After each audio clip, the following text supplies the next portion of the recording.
Hello again. I trust you're all doing well.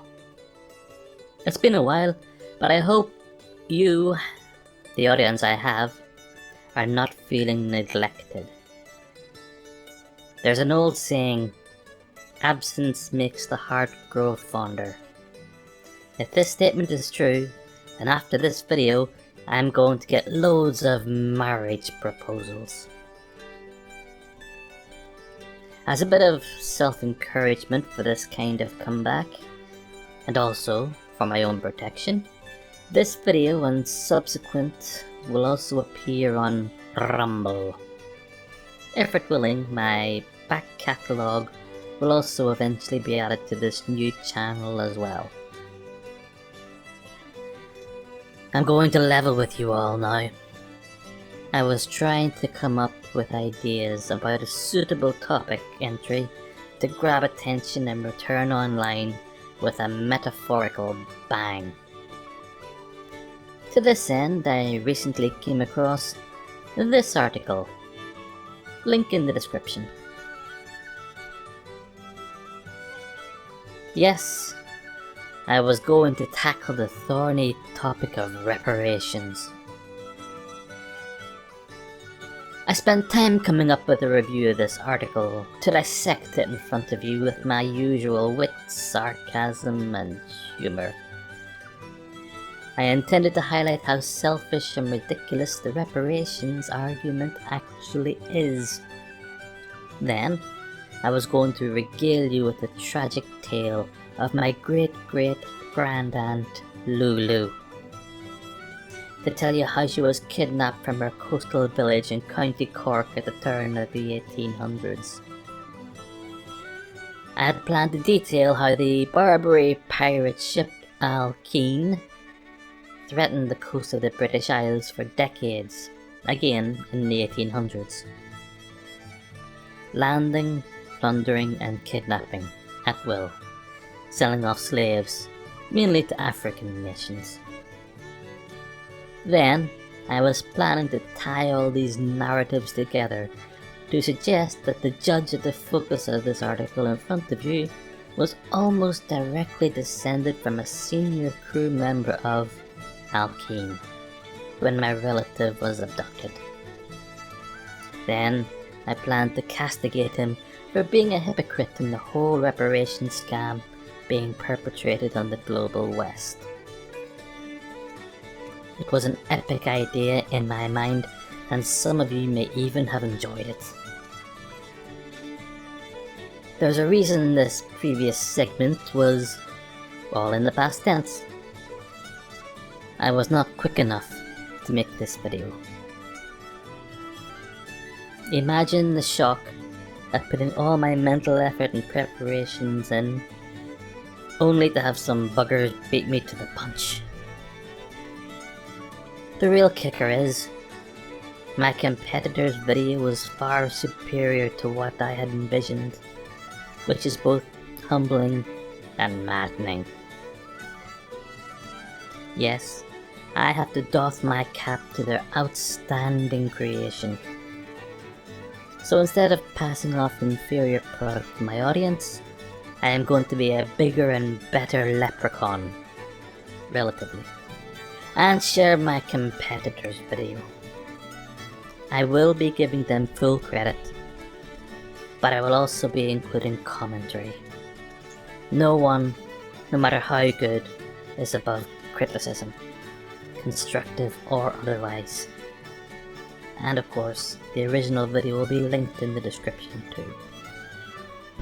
Well, let's bring in our guests now. Today we have two members of the Anglican clergy with rather different opinions. Reverend Yemi Adeji, originally from Nigeria, now residing in Cambridgeshire, and Reverend Dr. Ian Paul, who is a member of the General Synod of the Church of England. We also have the historian and author Rafe Hadel-Manku. Welcome to all three of you. Yemi, if I may start with you. Of everyone on this panel, you're the one who supports this fund the most. Why? Because it helps to, no amount of money or funding can help in the in helping the my generations who have been dehumanized because of the slavery. But I very much support this fund because it will create the opportunity for the downstreams, particularly in the area of education, because the outcome of slavery itself is racism. And so it will go a long way in helping the generations coming behind me for education, understanding of what this will mean if they learn about it, and then we can begin to see each other created equally by God. So there's no amount of funding that can help the dehumanization of that slavery have caused all over the world. So I very much support these as a means of helping all the bad deeds that have been done over the years. You say there's no amount of money, but of course there was an argument about the amount of money. Originally, it was proposed to be 1% of the endowment, around 100 million pounds or 120 million dollars. Then it was said by the Independent Oversight Committee, which was black-led, that it ought to be 10 times that amount. Are you satisfied with $1 billion? Should it be more? I think you always start from somewhere. But what I'm saying is it could be an investment that more money could be put in the pot for future. So we can't put real money value on the dangers, on the effect this has on people over the years, and even for us who are still living now. But we can change the future. That's why the investment of this to re-educate and to help the downstream will help a lot for the future. Reverend Dr. Ian Paul, no amount of money can make up for the historical sins of the Church of England. No, that's a really interesting question. And one of the issues is, are we in the business of atoning the sins for previous generations? I'm half Irish. My mother came over from Dublin after the war, and she faced signs saying, no blacks, no Irish, no dogs. And of course, the Irish were treated terribly by British colonialism. Millions died in the potato famine, and many Irish were enslaved as well. So if we're going to do reparations for other parts of slavery, should we do it for this? I think the real problem is this report, which isn't really a Church of England report. It's come from a group referring to another group, and there's been no sort of real scrutiny of this. The problem is it makes a claim that we are sitting directly on money that was made from the slave trade. And unfortunately, the historical data says that's not true. At the time when the Queen Anne's bounty was invested in the South Sea Company, the South Sea Company actually lost money in their slave trading. That's not to say that it's not abhorrent. It's not to say that the Church of England at the time failed to challenge this wicked trade, but they actually got the money from government bonds. But there's two other bits of information we need to take really seriously. One is there a direct connection between inequality between different ethnic groups today and the past of slavery? I think that's very, very hard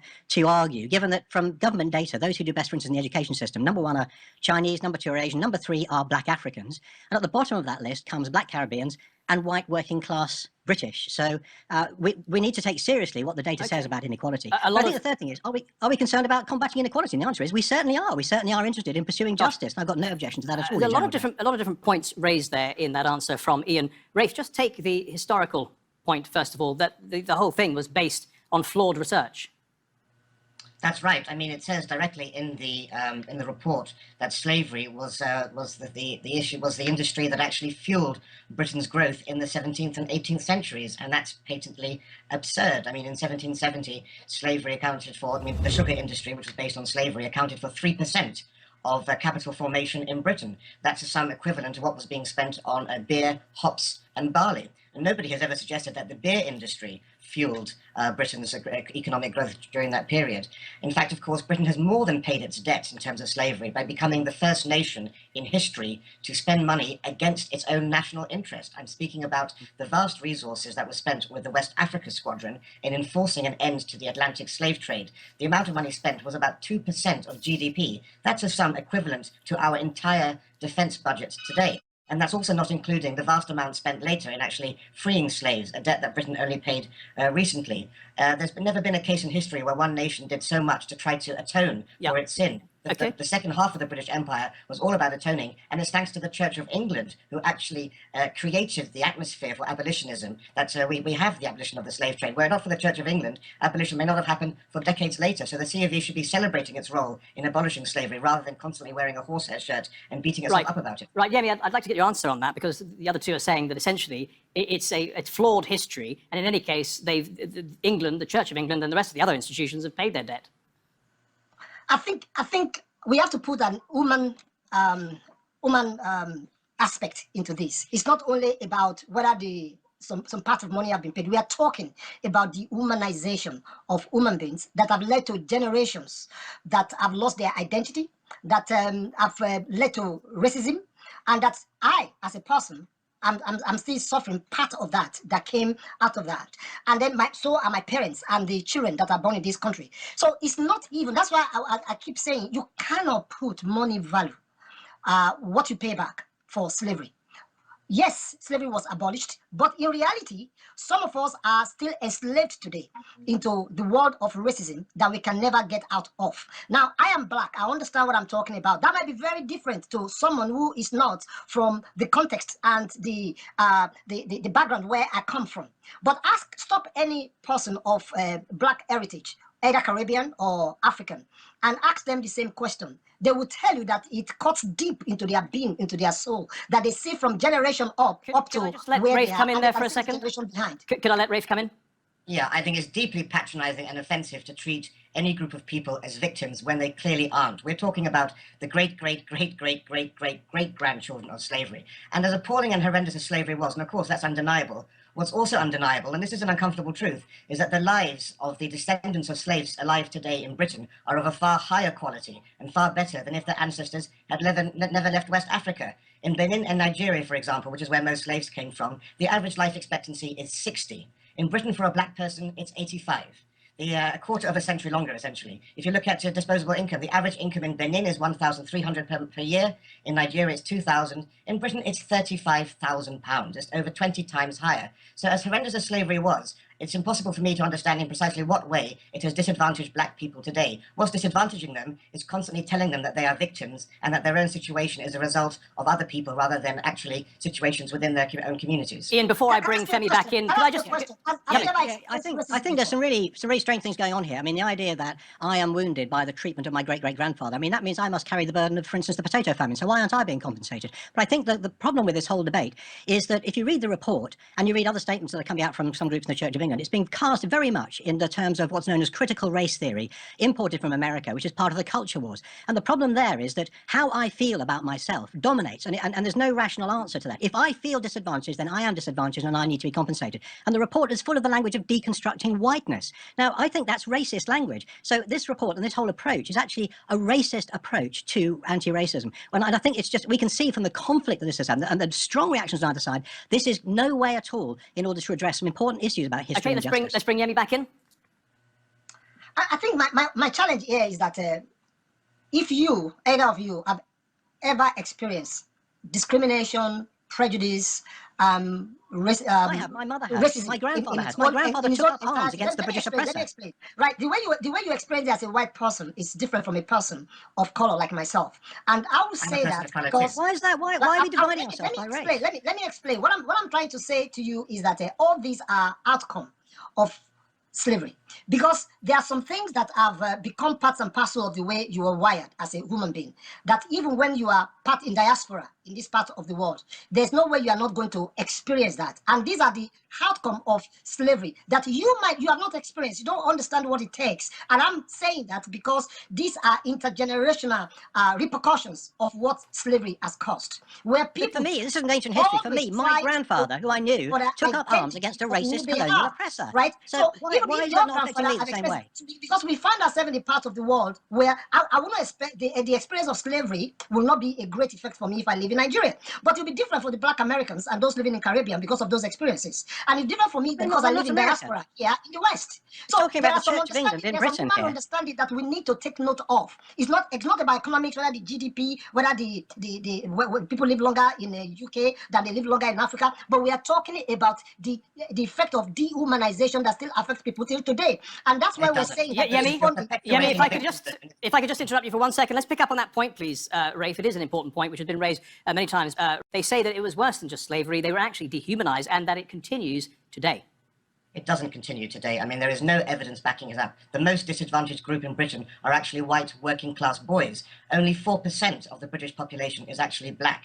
So to give £1 billion, an astonishing amount of money, to such a small group when there are so many other equally deserving people of all colours, of all creeds, and of all races, it is and always will be wrong. And it seems increasingly that the Church of England is motivated not so much by doing the most good, but by virtue signalling to the current fashions. What it's doing is it's gradually replacing theology with ideology, and it's the ideology of critical race theory and its, its offspring, DEI, diversity, equity, and inclusion. And it's importing, essentially into this country the culture wars of America. And there's a new religion it's instituting. It's the religion of woke with new original sin, and the new original sin is slavery. Just a point of fact, the report from the Oversight Committee says that the money should not go solely to black people in Britain, but also in America, the Caribbean, and other areas.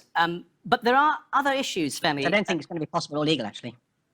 Yes, we'll have to see how it plays out. But Yemi, there is another issue. In fact, there are several, and we try to get them in before the end of the programme. One is that why isn't this money being used to help people who are enslaved around the world right now, victims of modern slavery? Yemi, the Independent Oversight Committee was black-led and seems to be focused entirely on the welfare of black people, which is kind of understandable as that was their remit, but not one word for the people in Mauritania or North Korea and various other countries who are enslaved today. Do you think some of that money should go to help them? I think, for me, I think we should be looking at humanity as a whole, not whether we're black, white, from Mauritania, from China, or from wherever it is. Though we do know that this particular funding is meant to pay back the effect of slavery.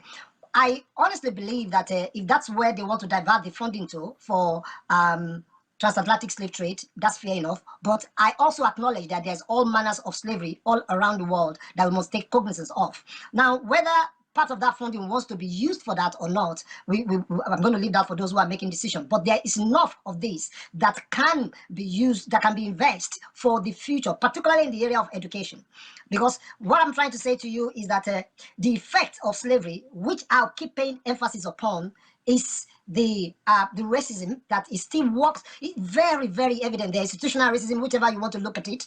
But we must help the younger ones who are coming, the ones we are giving back today, to re-educate them, to let them come to the understanding of what this means, so that they don't repeat what we see in our world today. Quick response from Ian and then Rafe. Ian? Yeah, I think it's really shocking that the report made no mention of modern-day slavery.